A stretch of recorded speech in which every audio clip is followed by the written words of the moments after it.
Hello दोस्तों, last lecture च आपां जो गल कीती सी अपरमेय संख्यावां ते जो अपने फंडामेंटल ऑपरेशंस ने मूलभूत क्रियावां ने उस बारे गल कीती सी, जोड़ घटा गुना की गल कीती सी। इस टॉपिक च उस तो अगे चलते हुए मोस्ट इंपॉर्टेंट टॉपिक परिमेयीकरण, रैशनलाइजेशन की गल करनी है। ये जो टॉपिक है ये पेपर के लिए, सिलेबस के लिए, कंपीटीटिव एग्जाम NTSC लिए या अगलियां क्लासां के लिए बहुत इंपॉर्टेंट टॉपिक है। हुंदा की है परिमेयीकरण? पहला मैं उसकी गल करदा। परिमेयीकरण का मतलब हुंदा है अपरिमेय संख्या नू परिमेय संख्या विच बदलन की प्रक्रिया, बेसिकली एक प्रोसैस है। हुण क्वेश्चन ये उठता है आपां अपरिमेय संख्या नूं परिमेय दे विच किवें बदल सकते हैं। हुण ये तो है नहीं आपां नूं सीधा लिख दांगे, है ना? तो कुछ ना कुछ आपां नूं करना पऊगा, कोई ना कोई एडजस्टमेंट आपां नूं करनी पऊगी। तो जिहड़ी वो एडजस्टमेंट है, पहला हुण आपां उस दी गल करदे हां, ओनूं बोलदे ने परिमेयी गुणनखंड, रैशनलाइजिंग फैक्टर। तो आपां सब तो पहला हुण इस दी गल करनी है की है। हुण मैं दोहां चीज़ां नूं कंबाइन कर रहा, एक परिमेयी गुणनखंड की वरतों करके अपरिमेय संख्या नूं आपां परिमेय संख्या च बदल सकते हैं। जिहड़ा मैं उरे लिखिया जिहड़ी प्रक्रिया है ना, वो प्रक्रिया दे विच असल दे विच परिमेयी गुणनखंड रैशनलाइजिंग फैक्टर की जिहड़ी है उहदी वरतों हुंदी है। हुणे हुंदा की है, नाम दस रहा है। उदाहरण के तौर पर मैं पहला उदाहरण लेना, मैं फिर समझाना। आपां ले लिया √2, √3, √5। मैं 3 उदाहरण ले रहा। इस तो पहला मैं 8वीं क्लास से चलना। 8वीं क्लास दोस्तों क्वेश्चन सी वर्गमूल दे विच मैं एक क्वेश्चन लिख रहा, केड़ी छोटी तो छोटी संख्या नाल 48 नूं गुना करिए कि यह पूर्ण वर्ग बन जावे। 48 है ना, याद है अपने को वर्गमूल चाहे क्वेश्चन सी, वो केड़ी तो केड़ी छोटी संख्या नाल 48 नूं गुना करिए कि वह पूर्ण वर्ग बन जावे। तो आपां फिर की करदे सी, 48 दे गुणनखंड करदे। 2 24, 2 ते वंडिया गया 12, 2 ते वंडिया गया 6, 2 ते वंडिया गया 3, आ गया। तो 48 बराबर 2 गुना 2 गुना 2 गुना 3। कुछ याद आया? आप इस तरीके करते होंगे सी। उस तो बाद आप की करते सी, आप जोटे चेक करते सी, आ जोटा पूरा है, आ जोटा पूरा है। हुण इहनूं जोटे नूं बनाना है तो फिर यदा मतलब उरे 1 3 है, आपां नूं 1 3 दे नाल होर गुना करनी पैनी है। तो वो 3 दे नाल जिहड़ी आपां गुना करांगे उहदे नाल की बन जूगा, पूर्ण वर्ग बन जू। मेरी गल सही है कि गलत है? यही करते सी। तो दोस्तों जिहड़ी आपां छोटी तो छोटी संख्या नाल गुना करते सी ना, वो असल दे विच की है, रैशनलाइजिंग फैक्टर है। वो अपना कोल की है, रैशनलाइजिंग फैक्टर, परिमेयी गुणनखंड। किवें? हुण मैं इहदे हिसाब नाल लिख रहा, देखो ध्यान नाल, आपां इस भाषा च लिख रहे हैं। अपने कोल की आया √48 2 गुना 2 गुना 2 गुना 3 आ गया। आ साझा कढ़िया 2 बार पिछे √3। पिछले लैक्चर च आपां ये गल कीती सी 4 √3, सही है। तो हुण इत्थे आपां की लिखिया, 3 नाल गुना करन ते ये पूर्ण वर्ग बन जाएगा। एम आई राइट? ਇਹਦਾ मतलब ਜਦੋਂ ਇਹਨੂੰ 3 ਨਾਲ गुना करांगे, 48 ਨੂੰ 3 ਨਾਲ गुना करनी है ना, 48 ਨੂੰ 3 ਨਾਲ गुना करन ते पूर्ण वर्ग बन जाएगा। पर अपने कोल तो √48 है, तो फिर असल दे विच जिहड़ी गुना होगी ये किहदे नाल होगी? √3 दे नाल। सही है। तो यदा मतलब जो इनू आपां ਅੰਡਰਰੂਟ 3 ਦੇ ਨਾਲ ਗੁਣਾ ਕਰਾਂਗੇ ਇਹ ਪੂਰਨ ਵਰਗ ਬਣ ਜਾਣਾ ਹੈ। ਇਹੀ ਭਾਸ਼ਾ ਹੈ। ਹੁਣ ਮੈਂ ਥੋੜੀ ਜਿਹੀ ਭਾਸ਼ਾ ਬਦਲ ਰਿਹਾ, 8ਵੀਂ ਤੋਂ 9ਵੀਂ ਦੀ ਭਾਸ਼ਾ ਤੇ ਆ ਰਿਹਾ। ਅਗਰ ਇਸ ਸੰਖਿਆ ਨੂੰ ਅੰਡਰਰੂਟ 3 ਨਾਲ ਗੁਣਾ ਕਰਾਂਗੇ, ਇਹ ਕਿਹੜੀ ਸੰਖਿਆ ਹੈ? ਅਪਰਮੇय। ਉੱਥੇ ਆਪਾਂ ਗੱਲ ਕਰਦੇ ਸੀ ਵਰਗ ਦੀ, ਇਹ ਕਿਹੜੀ ਸੰਖਿਆ? ਅਪਰਮੇय। ਜਦੋਂ ਇਸ ਅਪਰਮੇय ਸੰਖਿਆ ਨੂੰ ਅੰਡਰਰੂਟ 3 ਨਾਲ ਗੁਣਾ ਕੀਤਾ, ਇਹ ਪ੍ਰਮੇय ਬਣ ਗਈ। ਸਹੀ ਹੈ। ਪ੍ਰਮੇय ਦਾ ਮਤਲਬ, ਕਿਉਂਕਿ ਉੱਥੇ ਆਪਾਂ ਗੱਲ ਕਰਦੇ ਸੀ ਪੂਰਨ ਵਰਗ ਦੀ, ਜਿੱਥੇ ਅੰਡਰਰੂਟ ਨਹੀਂ ਹੈਗਾ, ਤਾਂ ਜਦੋਂ ਉਰੇ ਇਹਦੀ ਇਹਦਾ ਗੁਣਾ ਕਰਾਂਗੇ ਅੰਡਰਰੂਟ ਖਤਮ ਹੋ ਜਾਊਗਾ। ਤਾਂ ਜਿਹੜੀ ਉਹ ਛੋਟੀ ਤੋਂ ਛੋਟੀ ਸੰਖਿਆ ਨਾਲ ਆਪਾਂ ਗੁਣਾ ਕਰਦੇ ਸੀ, ਉਹਨੂੰ ਕੀ ਬੋਲਦੇ ਨੇ? ਪ੍ਰਮੇਯ ਗੁਣਨਖੰਡ, ਰੈਸ਼ਨਲਾਈਜ਼ਿੰਗ ਫੈਕਟਰ। ਹੁਣ ਆ ਰਿਹਾ ਆਪਾਂ ਮੇਨ ਟੌਪਿਕ ਤੇ। ਤਾਂ ਦੋਸਤੋ ਇਹ ਹੁੰਦਾ ਰੈਸ਼ਨਲਾਈਜ਼ਿੰਗ ਫੈਕਟਰ, ਉਹ ਛੋਟੀ ਤੋਂ ਛੋਟੀ ਪ੍ਰਮੇਯ ਸੰਖਿਆ, ਛੋਟੀ ਤੋਂ ਛੋਟੀ ਅਪਰਮੇਯ ਸੰਖਿਆ ਨਾਲ ਗੁਣਾ ਕਰਨ ਤੇ ਜੋ ਪ੍ਰਮੇਯ ਬਣੂਗੀ ਉਹ ਹੁੰਦਾ ਰੈਸ਼ਨਲਾਈਜ਼ਿੰਗ ਫੈਕਟਰ ਅੰਡਰਰੂਟ 2। ਅੰਡਰਰੂਟ 2 ਦੀ ਜਦੋਂ ਆਪਾਂ ਅੰਡਰਰੂਟ 2 ਨਾਲ ਗੁਣਾ ਕਰਾਂਗੇ, ਅੰਡਰਰੂਟ ਖਤਮ। ਆਪਾਂ ਹੀ ਗੱਲ ਕੀਤੀ ਸੀ, ਕੀ ਬਚ ਗਿਆ? 2। ਦੇਖੋ ਕਿਵੇਂ ਕੀਤਾ ਸੀ, ਮੈਂ ਦੁਬਾਰਾ ਲਿਖ ਰਿਹਾ। 2 ਗੁਣਾ 2 ਆ ਜੋਟਾ ਹੈ, ਅੰਡਰਰੂਟ ਖਤਮ। ਸੇਮ ਅੰਡਰਰੂਟ 3 ਦੀ ਅੰਡਰਰੂਟ 3 ਨਾਲ ਗੁਣਾ ਕਰਾਂਗੇ, ਅਪਰਮੇਯ ਸੰਖਿਆ ਪ੍ਰਮੇਯ ਚ ਬਦਲ ਗਈ। ਕਿਹਦੀ ਸਹਾਇਤਾ ਨਾਲ? ਇਹਦੀ ਸਹਾਇਤਾ ਨਾਲ ਗੁਣਾ ਕਰਨ ਤੇ, ਤਾਂ ਇਹ ਆਪਣੇ ਕੋਲ ਕੀ ਹੋ ਗਿਆ? ਪ੍ਰਮੇਯ ਗੁਣਨਖੰਡ। ਇਹਨੂੰ ਕੀ ਬੋਲਦੇ ਆ? ਰੈਸ਼ਨਲਾਈਜ਼ਿੰਗ ਫੈਕਟਰ। ਅੰਡਰਰੂਟ 5 ਦੀ ਅੰਡਰਰੂਟ 5 ਨਾਲ ਗੁਣਾ ਕੀਤੀ, ਕਿੰਨਾ ਆ ਗਿਆ? 5 ਆ ਗਿਆ। ਤਾਂ ਇਹਦਾ ਮਤਲਬ ਕੀ ਹੋ ਗਿਆ ਦੋਸਤੋ? ਕੋਈ ਵੀ ਇੱਕ ਅੰਡਰਰੂਟ ਵਾਲੀ ਸੰਖਿਆ a ਹੈ, ਜਿੱਥੇ ਇੱਕ ਪ੍ਰਾਈਮ ਸੰਖਿਆ ਹੈ, ਤਾਂ ਜਦੋਂ ਇਹਨੂੰ ਅੰਡਰਰੂਟ a ਨਾਲ ਗੁਣਾ ਕਰਾਂਗੇ ਤਾਂ ਇਹ ਕੀ ਬਣ ਜੂਗੀ? a ਬਣ ਜੂਗੀ। ਤਾਂ ਇਹਦਾ ਜਿਹੜਾ ਪ੍ਰਮੇਯ ਗੁਣਨਖੰਡ ਹੋ ਗਿਆ ਉਹ ਕੀ ਹੋ ਗਿਆ? a ਹੋ ਗਿਆ। ਇੱਥੋਂ ਤੱਕ ਉਮੀਦ ਕਰਦਾ ਤੁਹਾਨੂੰ ਕਲੀਅਰ ਹੋ ਗਿਆ ਹੋਣਾ। ਅੰਡਰਰੂਟ a ਦੀ ਅੰਡਰਰੂਟ a ਨਾਲ ਗੁਣਾ ਕਰਨ ਤੇ ਪ੍ਰਮੇਯ ਗੁਣਨਖੰਡ ਆ ਗਿਆ। ਲੇਕਿਨ ਇੱਕ ਹੋਰ ਇੰਪੋਰਟੈਂਟ ਚੀਜ਼ ਹੈ ਇੱਥੇ, ਜਿਵੇਂ ਮੈਂ 48 ਦੀ ਉਦਾਹਰਨ ਲਈ ਸੀ, ਇਹ ਤਾਂ ਹੋ ਗਿਆ 2 3 5। ਮੰਨ ਲਓ ਮੈਂ 12 ਦੀ ਗੱਲ ਕਰਦਾ, ਹੈ ਨਾ, 12 ਦੀ ਗੱਲ ਕਰਦਾ, ਤਾਂ ਸਭ ਤੋਂ ਪਹਿਲਾਂ ਇਹਨੂੰ ਇਹਦੇ ਸਟੈਂਡਰਡ ਰੂਪ 'ਚ ਲੈ ਕੇ ਆਓ, ਸਰਲਤਮ ਰੂਪ 'ਚ ਲੈ ਕੇ ਆਓ ਇਹਦਾ ਸਟੈਂਡਰਡ ਰੂਪ। 12 ਦੇ ਗੁਣਨਖੰਡ ਬਣਾਏ, 2 ਤੇ ਗਿਆ 6, 2 ਤੇ ਗਿਆ 3, ਤਾਂ 12 ਆ ਗਿਆ 2 ਗੁਣਾ 2 ਗੁਣਾ 3। ਆ ਸਾਂਝਾ, ਕਿਉਂਕਿ ਜੋਟਾ ਹੈ, ਉਹ ਕੱਲਾ ਬਚ ਗਿਆ। ਤਾਂ ਅਸਲ ਦੇ ਵਿੱਚ ਆਪਣੇ ਕੋਲੇ ਅੰਡਰਰੂਟ 12 ਕੀ ਬਣ ਗਿਆ ਦੋਸਤੋ? 2 ਅੰਡਰਰੂਟ 3 ਇਹ ਬਣ ਗਿਆ। ਤਾਂ 2 ਅੰਡਰਰੂਟ 3 ਬਣ ਗਿਆ। ਹੁਣ ਇਹਨੂੰ ਕਿਹਦੇ ਨਾਲ ਗੁਣਾ ਕਰੀਏ ਕਿ ਇਹ ਪ੍ਰਮੇਯ ਬਣ ਜੇ? ਇਹਦੇ ਨਾਲ। ਜਦੋਂ ਆਪਾਂ ਇਹਨੂੰ ਅੰਡਰਰੂਟ 3 ਦੇ ਨਾਲ ਗੁਣਾ ਕਰਾਂਗੇ, ਅੰਡਰਰੂਟ 3 ਗੁਣਾ ਅੰਡਰਰੂਟ 3 3, ਇਹ ਕਿੰਨਾ ਹੋ ਗਿਆ? 6। ਤਾਂ ਇਹਦਾ ਮਤਲਬ ਜੋ ਪ੍ਰਮੇਯ ਗੁਣਨਖੰਡ ਹੈ ਇਸ ਦਾ, ਜੋ ਰੈਸ਼ਨਲਾਈਜ਼ਿੰਗ ਫੈਕਟਰ ਹੈ, ਉਹ ਕਿੰਨਾ ਹੈ? ਅੰਡਰਰੂਟ 3। ਸਮਝ ਆਈ ਨਾ ਮੇਰੀ ਗੱਲ? ਹੋਰ ਉਦਾਹਰਨ ਲੈਣਾ, ਕੰਸੈਪਟ ਉਹੀ ਚੱਲ ਰਿਹਾ 8ਵੀਂ ਕਲਾਸ ਵਾਲਾ, ਸਿਰਫ ਭਾਸ਼ਾ ਬਦਲ ਗਈ। ਉੱਥੇ ਆਪਾਂ ਕਹਿੰਦੇ ਸੀ ਕਿਹੜੀ ਛੋਟੀ ਤੋਂ ਛੋਟੀ ਸੰਖਿਆ ਨਾਲ ਗੁਣਾ ਕਰੀਏ ਕਿ ਪੂਰਨ ਵਰਗ ਬਣ ਜੇ। ਇੱਥੇ ਮੈਂ ਕੀ ਲਿਖੂੰਗਾ? ਅੰਡਰਰੂਟ 12 ਦਾ ਪ੍ਰਮੇਯ ਗੁਣਨਖੰਡ ਲਿਖੋ। ਠੀਕ ਹੈ, ਹੋਰ ਦੇਖਦੇ ਹਾਂ। ਅੰਡਰਰੂਟ 18। ਹੁਣ ਅੰਡਰਰੂਟ 18 ਦੇ ਫੈਕਟਰ ਬਣਾਏ, ਗੁਣਨਖੰਡ ਬਣਾਏ, 2 ਗੁਣਾ 3 ਗੁਣਾ 3। ਆ 2 ਇੱਕ ਜੋਟਾ ਪਿਆ, ਇਹਨੂੰ ਬਾਹਰ ਕੱਢਿਆ, ਪਿੱਛੇ ਬਚ ਗਿਆ 3 ਅੰਡਰਰੂਟ 2। ਹੁਣ ਇਹਨੂੰ ਕਿੰਨਾ ਗੁਣਾ ਕਰਾਂਗੇ? ਅੰਡਰਰੂਟ ਵਾਲੀ ਰਕਮ ਦੇ ਨਾਲ। ਤਾਂ ਜਦੋਂ ਇਹਨੂੰ ਅੰਡਰਰੂਟ 2 ਨਾਲ ਗੁਣਾ ਕਰਾਂਗੇ, ਜਦੋਂ ਇਹਨੂੰ ਅੰਡਰਰੂਟ 2 ਦੇ ਨਾਲ ਗੁਣਾ ਕਰਾਂਗੇ, ਤਾਂ ਇਹ ਕੀ ਬਣ ਗਿਆ? ਅੰਡਰਰੂਟ 2 ਗੁਣਾ ਅੰਡਰਰੂਟ 2 2 6। ਤਾਂ ਫਿਰ ਇਹ ਇੱਕ ਪ੍ਰਮੇਯ ਸੰਖਿਆ ਬਣ ਗਈ। ਤਾਂ ਇਹਦਾ ਮਤਲਬ ਅੰਡਰਰੂਟ 18 ਦਾ ਪ੍ਰਮੇਯ ਗੁਣਨਖੰਡ ਕੀ ਹੋ ਗਿਆ? ਅੰਡਰਰੂਟ 2 ਹੋ ਗਿਆ। ਤਾਂ ਦੋਸਤੋ ਇਹ ਹੋ ਗਿਆ ਆਪਣਾ ਪਹਿਲੀ ਰਕਮ, ਜਿੱਥੇ ਇੱਕ ਰਕਮ ਹੈ, ਇੱਕ ਪਦ ਹੈ, ਜਿਸ ਨੂੰ ਆਪਾਂ ਕਹਿੰਦੇ ਆ ਇੱਕ ਪਦੀ ਹੈ, ਪ੍ਰਮੇਯ ਗੁਣਨਖੰਡ। ਹੁਣ ਆਪਾਂ ਗੱਲ ਕਰਨੀ ਹੈ ਡਬਲ ਰਕਮ ਦੀ। ਦੇਖੋ ਇਹ ਤਾਂ ਹੋ ਗਈ ਇੱਕ, ਅੰਡਰਰੂਟ a ਦਾ ਹੋ ਗਿਆ ਅੰਡਰਰੂਟ a ਅੰਡਰਰੂਟ b ਉਹਦਾ ਹੋ ਗਿਆ ਅੰਡਰਰੂਟ b। ਸਹੀ ਹੈ ਨਾ ਮੇਰੀ ਗੱਲ? ਇਹੀ ਆਪਾਂ ਕੀਤਾ ਨਾ। ਨੰਬਰ 2, ਅਗਰ ਆਪਣੇ ਕੋਲੇ ਆ ਗਈਆਂ 2 ਪਦੀਆਂ, ਇਹ ਤਾਂ ਸੀ ਇੱਕ ਪਦੀ ਜਿੱਥੇ ਇੱਕ ਰਕਮ ਸੀ। ਹੁਣ 2 ਦੀ ਗੱਲ ਕਰਾਂਗੇ।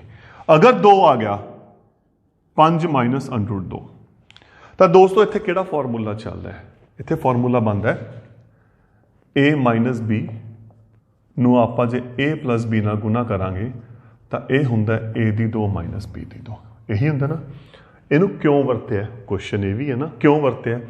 ਕਿਉਂਕਿ ਇੱਥੇ ਜਿਹੜਾ ਅਨਰੂਟ ਹੈ ਇੱਕ ਰਕਮ ਤੇ ਹੈ, ਜਾਂ ਇਹ ਵੀ ਹੋ ਸਕਦਾ ਹੈ ਆਪਣੇ ਕੋਲ ਆ ਵੀ ਆ ਜਾਏ, ਕੋਈ ਦਿੱਕਤ ਨਹੀਂ, ਅਨਰੂਟ ਕੱਲੀ ਕੱਲੀ ਰਕਮ ਤੇ ਹੈ, ਕੱਲੀ ਕੱਲੀ ਰਕਮ ਤੇ ਹੈ। ਤੇ ਇੱਥੇ ਆਪਾਂ ਨੂੰ ਪਤਾ ਹੈ ਜਿਹੜੀ ਕੱਲੀ ਕੱਲੀ ਰਕਮ ਹੈ, ਜਦੋਂ ਆਪਾਂ ਇਹ ਫਾਰਮੂਲਾ ਲਗਾਵਾਂਗੇ ਤਾਂ ਉਹਦੇ ਦੋ ਘਾਤ ਬਣ ਜਾਂਦੀ ਹੈ, ਦੋ ਘਾਤ ਬਣ ਜਾਂਦੀ ਹੈ ਨਾ। ਤਾਂ ਜਦੋਂ ਅਨਰੂਟ ਦੀ ਦੋ ਵਾਰ ਗੁਣਾ ਕਰਾਂਗੇ ਆਪਾਂ ਨੂੰ ਪਤਾ ਹੈ ਅਨਰੂਟ ਕੀ ਹੋ ਜਾਂਦਾ ਹੈ, ਖਤਮ ਹੋ ਜਾਂਦਾ ਹੈ।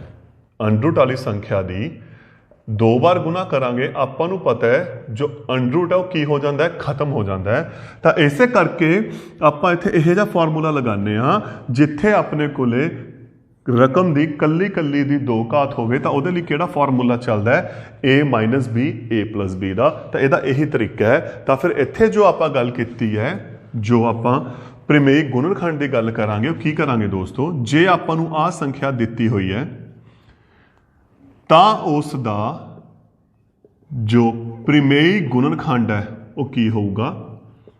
ਅਗਰ ਆ a ਮਾਈਨਸ b ਹੋ ਗਿਆ ਤਾਂ ਉਹ ਹੋਊਗਾ a ਪਲਸ b। ਅਗਰ ਇੱਥੇ a ਪਲਸ b ਦੋ ਪਦੀ ਦੀ ਗੱਲ ਕਰ ਰਹੇ ਹਾਂ ਤਾਂ ਉਹ ਹੋਊਗਾ a ਮਾਈਨਸ b। ਕਿਉਂ? ਉਹ ਫਾਰਮੂਲਾ ਬਣਾਉਣਾ ਹੈ, ਉਦਾਹਰਨ ਲੈ ਰਿਹਾ ਮੈਂ, ਕੋਈ ਗੱਲ ਨਹੀਂ, ਕਰ ਰਿਹਾ ਇਹਨੂੰ ਕੰਪਲੀਟ। ਹੋਰ ਲੈ ਲਓ ਅੰਡਰੂਟ 7 ਮਾਈਨਸ ਅੰਡਰੂਟ 2 a ਮਾਈਨਸ b, ਤਾਂ ਇੱਥੇ ਕੀ ਹੋ ਜਾਊਗਾ a ਪਲਸ b। ਹੋਰ ਦੇਖ ਲੈਂਦੇ ਹਾਂ ਅੰਡਰੂਟ 3 ਪਲਸ 2, ਤਾਂ ਇੱਥੇ ਹੋ ਜਾਊਗਾ ਅੰਡਰੂਟ 3 ਮਾਈਨਸ 2। ਕਿਵੇਂ ਹੋਊਗਾ, ਕਿਉਂ ਹੋਊਗਾ, ਆਪਾਂ ਚੈੱਕ ਕਰਦੇ ਹਾਂ। ਆ ਦੇਖੋ ਇਹਦੀ ਇਹਦੇ ਨਾਲ ਗੁਣਾ ਕਰਦੇ ਹਾਂ, ਗੁਣਾ ਕਰੋ, a ਬਣ ਗਿਆ a minus b a plus b ਬਣ ਗਿਆ। ਫਾਰਮੂਲਾ ਹੋ ਗਿਆ a ਦੀ 2 ਮਾਈਨਸ b ਦੀ 2, ਪਹਿਲੀ ਰਕਮ ਦੀ 2 ਮਾਈਨਸ ਦੂਜੀ ਦੀ 2। 5 ਦੀ 2 ਵਾਰ ਗੁਣਾ ਕੀਤੀ, 5 5 25। ਅੰਡਰੂਟ 3 ਦੀ 2 ਵਾਰ ਗੁਣਾ ਕੀਤੀ, ਅੰਡਰੂਟ 3 ਗੁਣਾ ਅੰਡਰੂਟ 3 ਲਿਖ ਸਕਦੇ ਹੋ ਤੁਸੀਂ ਇੱਕ ਵਾਰੀ, ਡਾਇਰੈਕਟ ਨਹੀਂ ਲਿਖਣਾ। 25 ਮਾਈਨਸ 3 ਕੀ ਆ ਗਿਆ 22। ਤਾਂ ਇਹਦਾ ਮਤਲਬ ਇੱਥੇ ਕੀ ਆ ਗਈ, ਪ੍ਰਮੇय ਸੰਖਿਆ ਆ ਗਈ। ਤਾਂ ਇਹਦਾ ਮਤਲਬ ਆ ਇਹਦਾ ਕੀ ਹੋ ਗਿਆ, ਪ੍ਰਮੇਇਕ ਗੁਣਨਖੰਡ। ਸੇਮ ਅਗਲਾ ਦੇਖੋ ਆਪਣੇ ਕੋਲ ਕੀ ਪਿਆ, ਅੰਡਰੂਟ 3 ਪਲਸ 2 ਅੰਡਰੂਟ 3 ਮਾਈਨਸ 2, ਪਹਿਲੀ ਪਲਸ ਦੂਜੀ, ਪਹਿਲੀ ਮਾਈਨਸ ਦੂਜੀ, ਪਹਿਲੀ ਦੀ 2 ਮਾਈਨਸ ਦੂਜੀ ਦੀ 2। ਦੋ ਘਾਤ ਦਾ ਮਤਲਬ ਦੋ ਵਾਰ ਗੁਣਾ, ਦੋ ਘਾਤ ਦਾ ਮਤਲਬ ਦੋ ਵਾਰ ਗੁਣਾ। ਇਹਦੀ ਇਹਨਾਂ ਕੀਤੀ 3 2। ਤਾਂ ਇਹ ਚੀਜ਼ ਹੈ। ਤਾਂ ਜੋ ਦੋ ਪਦੀ ਦੇ ਵਿੱਚ ਪ੍ਰਮੇਇਕ ਗੁਣਨਖੰਡ ਕੀ ਹੁੰਦਾ ਹੈ, ਅਗਰ ਇੱਧਰ ਮਾਈਨਸ ਹੈ ਉੱਥੇ ਪਲੱਸ ਹੋ ਜੂ, ਇੱਧਰ ਪਲੱਸ ਹੈ ਇੱਧਰ ਮਾਈਨਸ ਹੋ ਜੂ। ਮਤਲਬ a ਮਾਈਨਸ b ਅੰਡਰੂਟ b, ਆਪਾਂ ਉੱਪਰ ਲਿਖਦੇ ਹਾਂ ਥੋੜਾ ਡਿਟੇਲ ਦੇ ਵਿੱਚ। ਤਾਂ ਫਿਰ ਕੀ ਹੋਇਆ ਦੋਸਤੋ, ਅਗਰ ਆਪਣੇ ਕੋਲੇ ਸੰਖਿਆ ਦੇਖੋ ਇਸ ਰੂਪ ਚ ਵੀ ਹੋ ਸਕਦੀ ਹੈ, ਇਸ ਰੂਪ ਚ ਵੀ ਹੋ ਸਕਦੀ ਹੈ, ਇਸ ਰੂਪ ਚ ਵੀ ਹੋ ਸਕਦੀ ਹੈ, ਅੰਡਰੂਟ ਹੋ ਸਕਦਾ ਪਹਿਲਾਂ। ਇਹ ਵੀ ਇੱਥੇ ਸੰਖਿਆਵਾਂ ਨੇ, ਕੋਈ ਵੀ ਹੋ ਸਕਦੀ ਹੈ। ਇਹ ਪਹਿਲਾਂ ਵੀ ਆ ਸਕਦਾ ਹੈ, ਉਰੇ ਪਲੱਸ ਵੀ ਆ ਸਕਦਾ ਹੈ, ਅੰਡਰੂਟ ਦੋਹਾਂ ਤੇ ਵੀ ਆ ਸਕਦਾ ਹੈ ਮਾਈਨਸ ਦੇ ਨਾਲ, ਅੰਡਰੂਟ ਦੋਹਾਂ ਤੇ ਵੀ ਆ ਸਕਦਾ ਹੈ ਪਲੱਸ ਦੇ ਨਾਲ। ਤਾਂ ਜਿਹੜਾ ਇਹਨਾਂ ਦਾ ਪ੍ਰਮੇਇਕ ਗੁਣਨਖੰਡ ਹੋਊਗਾ, ਰੈਸ਼ਨਲਾਈਜ਼ਿੰਗ ਫੈਕਟਰ ਹੋਣਾ ਹੈ, ਉਹ ਕਿਹੜਾ ਹੋਊਗਾ, ਸਿਰਫ ਨਿਸ਼ਾਨ ਬਦਲ ਕੇ। ਇੱਥੇ ਪਲੱਸ ਹੋ ਜੂ, ਇੱਥੇ ਮਾਈਨਸ। ਜੇ a ਮਾਈਨਸ ਦਾ ਪਲੱਸ ਹੋ ਜੂ, a plus the minus, a minus the plus ਹੋ ਜੂ, a ਪਲੱਸ ਦਾ ਮਾਈਨਸ। ਤੇ ਜਦੋਂ ਆਪਾਂ ਇਹਨਾਂ ਦੋਹਾਂ ਦੀ ਗੁਣਾ ਕਰਾਂਗੇ ਤਾਂ ਜਦੋਂ ਗੁਣਾ ਕਰਾਂਗੇ ਕੀ ਫਾਰਮੂਲਾ ਬਣ ਜੂਗਾ, a minus b a plus b, a the 2 minus b ਦੀ 2। ਤਾਂ ਜਦੋਂ ਇਹਨੂੰ ਹੱਲ ਕਰਾਂਗੇ ਤਾਂ ਤੁਸੀਂ ਕੀ ਦੇਖੋਗੇ, ਇੱਥੋਂ ਜਿਹੜਾ ਵਰਗਮੂਲ ਹੈ ਕੀ ਹੋ ਜਾਊਗਾ, ਖਤਮ ਹੋ ਜਾਊਗਾ। ਖਤਮ ਹੋ ਕੇ ਕੀ ਬਣ ਜੂਗੀ, ਇਹ ਪ੍ਰਮੇय ਸੰਖਿਆ ਬਣ ਜੂਗੀ। ਤਾਂ ਫਿਰ ਹੁਣ ਇਹ ਹੋ ਗਿਆ ਕਨਸੈਪਟ ਆਪਣਾ ਪ੍ਰਮੇਇਕ ਗੁਣਨਖੰਡ ਦਾ, ਰੈਸ਼ਨਲਾਈਜ਼ਿੰਗ ਫੈਕਟਰ ਦਾ। ਤਾਂ ਫਿਰ ਪ੍ਰਮੇਇਕਕਰਨ ਕੀ ਹੋ ਗਿਆ, अपरिमेय संख्या ਨੂੰ ਪ੍ਰਮੇਈ ਗੁਣਨਖੰਡ ਨਾਲ ਗੁਣਾ ਕਰਕੇ ਪ੍ਰਮੇय ਸੰਖਿਆ ਵਿੱਚ, ਮੈਂ ਸਿੰਪਲ ਭਾਸ਼ਾ 'ਚ ਲਿਖ ਰਿਹਾ ਬਿਲਕੁਲ, ਇਹ ਬਦਲਣ ਦੀ ਪ੍ਰਕਿਰਿਆ। ਇਹਨੂੰ ਪ੍ਰਮੇय 'ਚ ਬਦਲਿਆ। ਹੁਣ ਇੱਥੇ ਜਿਹੜਾ ਮੈਂ ਗੈਪ ਛੱਡਿਆ ਸੀ, ਕਿਵੇਂ ਬਦਲਿਆ, ਪ੍ਰਮੇय ਗੁਣਨਖੰਡ ਦੇ ਨਾਲ ਗੁਣਾ ਕਰਕੇ। ਤਾਂ ਇਹ ਹੋ ਗਿਆ ਪ੍ਰਮੇय ਗੁਣਨਖੰਡ ਦਾ ਟੌਪਿਕ। ਹੁਣ ਆਪਾਂ ਗੱਲ ਕਰਦੇ ਹਾਂ ਪ੍ਰਮੇयीकरण ਦੀ, ਰੈਸ਼ਨਲਾਈਜੇਸ਼ਨ ਦੀ। ਹੁਣ ਆਪਾਂ ਗੱਲ ਕਰਦੇ ਹਾਂ ਪ੍ਰੀਮੇਈਕਰਨ, ਰੈਸ਼ਨਲਾਈਜੇਸ਼ਨ ਕੀ ਹੈ, ਕਿਵੇਂ ਕਰਨਾ ਕੁਐਸਚਨ ਦੇ ਵਿੱਚ। ਜੋ ਆਪਣੇ ਸਿਲੇਬਸ ਦੇ ਵਿੱਚ ਹੈ ਉਹ ਹੈਗਾ ਹਰ ਦਾ ਪ੍ਰੀਮੇਈਕਰਨ, ਡਿਨੋਮੀਨੇਟਰ ਦਾ।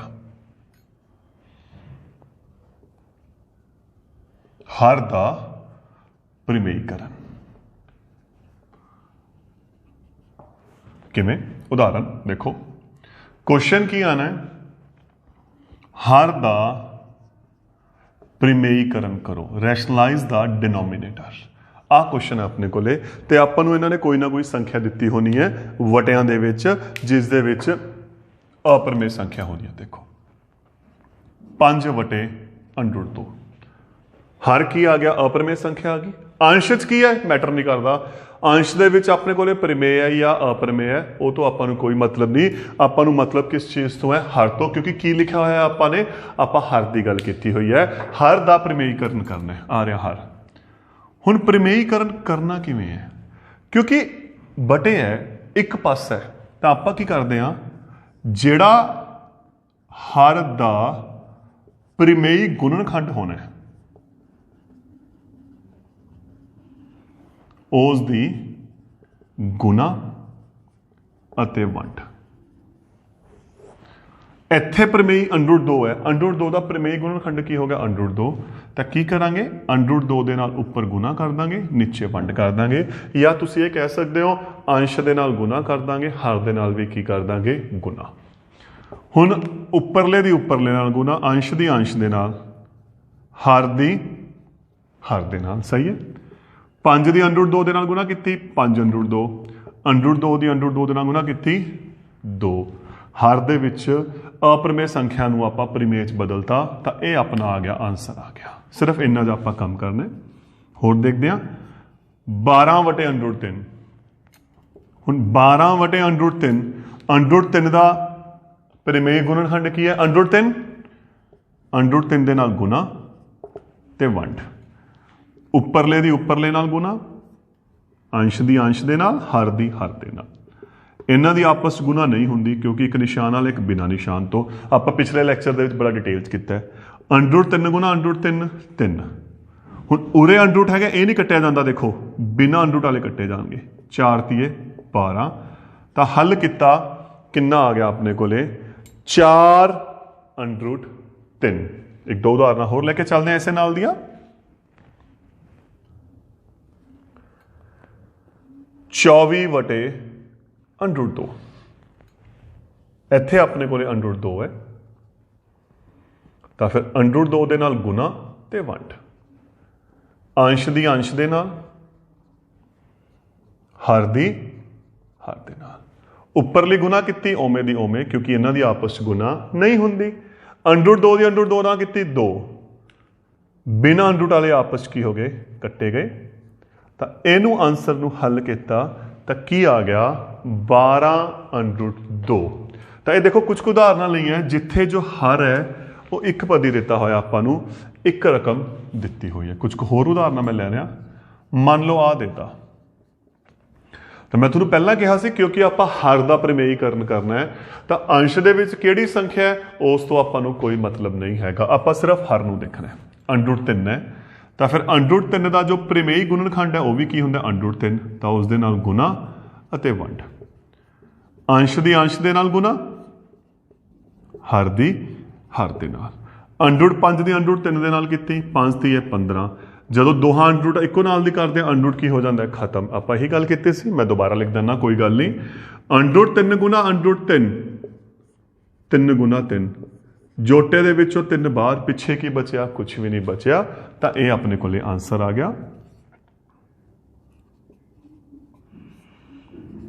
ਇੱਕ ਆ ਕੁਐਸਚਨ ਹੈ। ਹੁਣ ਉੱਪਰ ਮੈਂ 2 ਸੰਖਿਆਵਾਂ ਲੈ ਲਈਆਂ, ਪਰ ਆਪਾਂ ਤਾਂ ਕਿਹਦਾ ਕਰਨਾ ਹੈ? ਹਰ ਦਾ।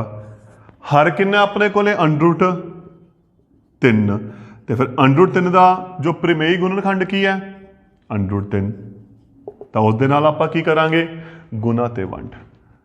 ਤਾਂ ਫਿਰ ਪਹਿਲੀ ਰਕਮ ਦੀ ਇਹਦੇ ਨਾਲ ਗੁਣਾ, ਫਿਰ ਦੂਜੀ ਰਕਮ ਦੀ ਇਹਦੇ ਨਾਲ ਗੁਣਾ, ਹੈ ਨਾ। ਅੰਡਰ 3 ਦੀ ਅੰਡਰ 3 ਦੇ ਨਾਲ ਗੁਣਾ। ਠੀਕ ਹੈ ਨਾ ਮੇਰੀ ਗੱਲ? यही बनना है। हुण इस तो बाद देखो अपने कोल की आना है, 4 ਦੀ ਅੰਡਰ ਰੂਟ 3 ਦੇ ਨਾਲ ਗੁਣਾ ਓਵੇਂ ਦਾ ਓਵੇਂ, ਅੰਡਰ ਰੂਟ 2 ਗੁਣਾ ਅੰਡਰ ਰੂਟ 3 ਅੰਡਰ ਰੂਟ 6, ਕਿਉਂਕਿ ਨਿਸ਼ਾਨ ਇੱਕੋ ਨਾਲ ਦਾ ਆਪਾਂ ਗੁਣਾ ਕਰ ਸਕਦੇ ਹਾਂ। ਅੰਡਰ ਰੂਟ 3 ਗੁਣਾ ਅੰਡਰ ਰੂਟ 3 3, ਤਾਂ ਇਹਨੂੰ ਆਪਾਂ ਹੱਲ ਕੀਤਾ, ਆਪਣਾ ਆਨਸਰ ਕੀ ਆ ਗਿਆ 4 under root 3 minus under route 6 ਵਟਾ 3। ਤਾਂ ਦੇਖੋ ਇਹ ਕੁਝ ਕੁ ਉਦਾਹਰਨਾਂ ਲਈਆਂ ਸੀ ਜਦੋਂ ਜਿਹੜਾ ਆਪਣਾ ਹਰ ਸੀ ਉਹ ਇੱਕ ਪਦੀ ਸੀ।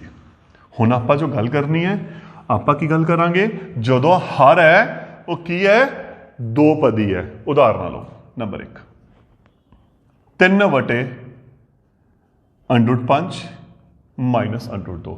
ਕੁਐਸਚਨ ਉਹੀ ਹੈ, ਹਰ ਦਾ ਪ੍ਰਮੇਯਕਰਨ ਕਰੋ। ਹੁਣ ਹਰ ਦੇ ਵਿੱਚ ਆਪਣੇ ਕੋਲੇ 2 ਪਦੀ ਹੈ, ਤਾਂ ਫਿਰ ਆਪਾਂ ਕੀ ਕਰਦੇ ਹੁੰਦੇ ਆ, ਇਹਦਾ ਪ੍ਰਮੇਯ ਗੁਣਨਖੰਡ ਕੀ ਹੋਣਾ ਦੋਸਤੋ, ਨਿਸ਼ਾਨ ਬਦਲ ਕੇ under root 5 plus under root 2 ਉਹਦੇ ਨਾਲ ਗੁਣਾ ਅਤੇ ਵੰਡ, ਉੱਪਰਲੇ ਦੀ ਉੱਪਰਲੇ ਨਾਲ, ਅੰਸ਼ ਦੀ ਅੰਸ਼ ਦੇ ਨਾਲ, ਹਰ ਦੀ ਹਰ ਦੇ ਨਾਲ। Under root 5 minus 2 under root 5 plus under root 2 ਹੈ ਨਾ, ਇਹਦੀ ਇਹਦੇ ਨਾਲ ਗੁਣਾ, 3 ਗੁਣਾ ਅੰਡਰ ਰੂਟ 5, ਫਿਰ 3 ਦੀ ਗੁਣਾ ਅੰਡਰ ਰੂਟ 2 ਦੇ ਨਾਲ ਵਟੇ ਨੀਚੇ ਉਹੀ ਫਾਰਮੂਲਾ ਜਿਹੜੀ ਆਪਾਂ ਗੱਲ ਕੀਤੀ ਸੀ, a minus B a plus B. ਦੇਖੋ ਪਹਿਲੀ ਮਾਈਨਸ ਦੂਜੀ, ਪਹਿਲੀ ਪਲੱਸ ਦੂਜੀ, ਤਾਂ ਇਹ ਹੋ ਗਿਆ ਪਹਿਲੀ ਦੀ 2 ਮਾਈਨਸ ਦੂਜੀ ਦੀ 2। ਫਾਰਮੂਲਾ ਬਣ ਗਿਆ ਨਾ ਆਪਣਾ, a minus B a plus B, a the 2 minus B ਦੀ 2। ਆ ਆਪਣਾ ਹਰ ਦੇ ਵਿੱਚ ਇਹ ਫਾਰਮੂਲਾ ਬਣਾਂਗੇ, ਕਿਉਂਕਿ ਆਪਾਂ ਪ੍ਰਮੇਯ ਕਰਨ ਦਾ ਬੇਸ ਹੀ ਆਪਣਾ ਇਹ ਫਾਰਮੂਲਾ ਹੈ। ਉੱਪਰ ਇਹਦੀ ਗੁਣਾ ਨਹੀਂ ਹੁੰਦੀ, ਓਵੇਂ ਦਾ ਓਵੇਂ, ਇਹਨਾਂ ਦੀ ਗੁਣਾ ਵੀ ਨਹੀਂ ਹੁੰਦੀ, ਓਵੇਂ ਦਾ ਓਵੇਂ। ਅੰਡਰ ਰੂਟ 5 ਦੀ 2 ਵਾਰ ਗੁਣਾ ਕੀਤੀ, ਅੰਡਰ ਰੂਟ 2 ਦੀ 2 ਵਾਰ ਗੁਣਾ ਕੀਤੀ, 3 under root 5 plus 3 under root 2 ਵਟੇ ਅੰਡਰ ਰੂਟ 5 ਦੀ ਅੰਡਰ ਰੂਟ 5 ਨਾਲ ਕੀਤੀ 5, ਅੰਡਰ ਰੂਟ 2 ਦੀ ਅੰਡਰ ਰੂਟ 2 ਨਾਲ ਕੀਤੀ 2। ਅੰਸ਼ ਓਵੇਂ ਦਾ ਓਵੇਂ ਆ ਗਿਆ 3। ਠੀਕ, ਹੁਣ ਇੱਥੇ ਇੱਕ ਸਭ ਤੋਂ ਇੰਪੋਰਟੈਂਟ ਚੀਜ਼, ਤੁਸੀਂ ਕੀ ਕਰੋਗੇ, ਤੁਸੀਂ ਇਹਨੂੰ ਇਹਦੇ ਨਾਲ ਕੱਟ ਦੋਗੇ, ਇਹ ਗਲਤ ਹੈ। ਕਿਉਂ? ਕਿਉਂਕਿ ਜਿਹੜਾ ਇਹ ਹਰ ਹੈ ਨਾ 3 ਹੈ, ਇਹ ਦੋਹਾਂ ਦੇ ਨੀਚੇ ਹੈ, ਮੈਂ ਤਾਂ ਹੀ ਇਹਨੂੰ ਗੁਣਾ ਕੀਤੀ ਸੀ। ਇਹ ਪਹਿਲੀ ਰਕਮ ਦੇ ਵੀ ਨੀਚੇ ਹੈ, ਇਹ ਦੂਸਰੀ ਰਕਮ ਦੇ ਵੀ ਨੀਚੇ ਹੈ, ਇਹ ਗੱਲ ਧਿਆਨ 'ਚ ਰੱਖਣੀ ਹੈ। ਤਾਂ ਇਹ ਇਹਦੇ ਨਾਲ ਕੱਟਿਆ ਗਿਆ, ਮੈਂ ਤਾਂ ਹੀ ਉਰੇ ਸਿੱਧਾ ਨਹੀਂ ਹੱਲ ਕੀਤਾ ਸੀ, ਇਹਨੂੰ ਮੈਂ ਗੁਣਾ ਕੀਤੇ ਸੀ ਸਮਝਾਉਣ ਦੇ ਲਈ, ਕਿਉਂਕਿ ਇੱਕ ਬੜੀ ਇੰਪੋਰਟੈਂਟ ਗਲਤੀ ਹੁੰਦੀ ਹੈ, ਤੁਸੀਂ ਇੱਥੇ ਕੀ ਕਰਦੇ ਹੋ, ਇਹਦੀ ਇਹਦੇ ਨਾਲ ਕੈਂਸਲ ਕਰ ਦਿੰਦੇ ਹੋ ਤੇ ਇਹ ਓਵੇਂ ਦਾ ਓਵੇਂ ਛੱਡ ਦਿੰਦੇ ਹੋ। ਤੁਸੀਂ ਧਿਆਨ ਨਾਲ ਦੇਖੋ, ਇੱਥੇ ਜਿਹੜਾ ਹਰ ਹੈ ਇਹ ਦੋਹਾਂ ਦੇ ਨੀਚੇ ਹੈ, ਤਾਂ ਇਹ ਮਿਸਟੇਕ ਨੂੰ ਥੋੜਾ ਜਿਹਾ ਧਿਆਨ 'ਚ ਰੱਖਣਾ ਹੈ। ਆਪਾਂ ਹੋਰ ਉਦਾਹਰਨ ਲੈ ਕੇ ਚੱਲਦੇ ਹਾਂ।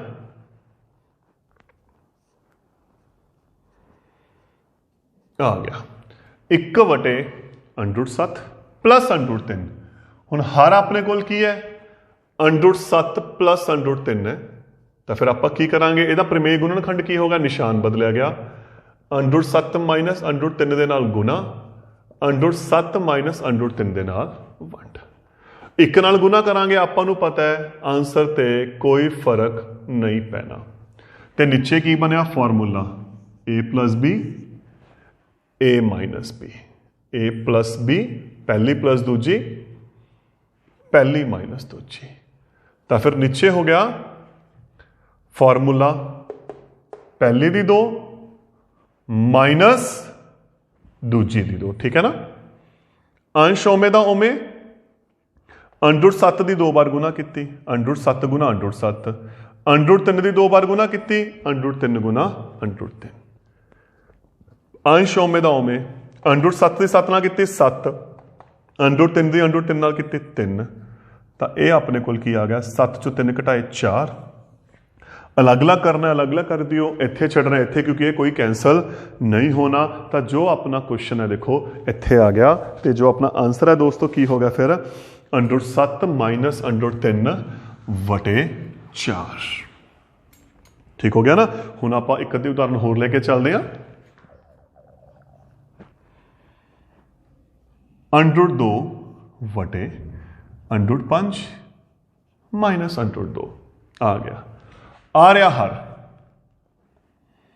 किस रूप च है ए माइनस बी पहली माइनस दूजी, तो फिर प्रमेयीकरण किहदे नाल होगा निशान बदल के पहली प्लस दूजी √5 प्लस √2 ठीक। √2 की गुना अंश दी अंश दे नाल हर दी हर दे नाल ठीक है ना। ਇਹਦੀ गुना ਇਹਦੇ ਨਾਲ √2 गुना √5 प्लस ਹੁਣ ਇਹਦੀ गुना ਇਹਦੇ ਨਾਲ √2 गुना √2 नीचे फॉर्मूला फिर उमी पहली माइनस दूजी पहली प्लस दूजी पहली दी 2 माइनस दूजी दी 2 √2 की √5 ਨਾਲ गुना की 2 5 10 √2 की √2 ਨਾਲ की 2 √5 की 2 घात का मतलब 2 बार गुना 2 की 2 घात का मतलब 2 बार गुना √10 प्लस 2 वटे √5 की √5 ਨਾਲ 5 √2 की √2 ਨਾਲ 2 तो अपना आंसर कितना आ गया सही के हल करने की लोड़ नहीं हैगी। ये अपने कोल की आ गया आंसर आ गया। तो दोस्तों इस तरीके दे नाल अपने कुछ क्वेश्चनस ने जिन्हां ते आपां गल कर रहे हैं। मैं एक उदाहरण होर ले रहा थोड़ी जी जिवें क्योंकि आपां NTSC की तैयारी भी करनी है उत्थे बड़े इंपॉर्टेंट क्वेश्चनस बन जाता है। एक उदाहरण ले रहे हैं बड़ी डिटेल दे विच 3 प्लस 2 √2 वटे √3 माइनस 2 √2 मान लो ये ले ली आ रहा हर ਇਹਦਾ ਪ੍ਰਮੇਯੀਕਰਨ करना है तो निशान बदलिया गया √3 प्लस 2 √2 वटे √3 प्लस 2 √2 है ना। अंश दी अंश दे नाल हर दी हर दे नाल ठीक।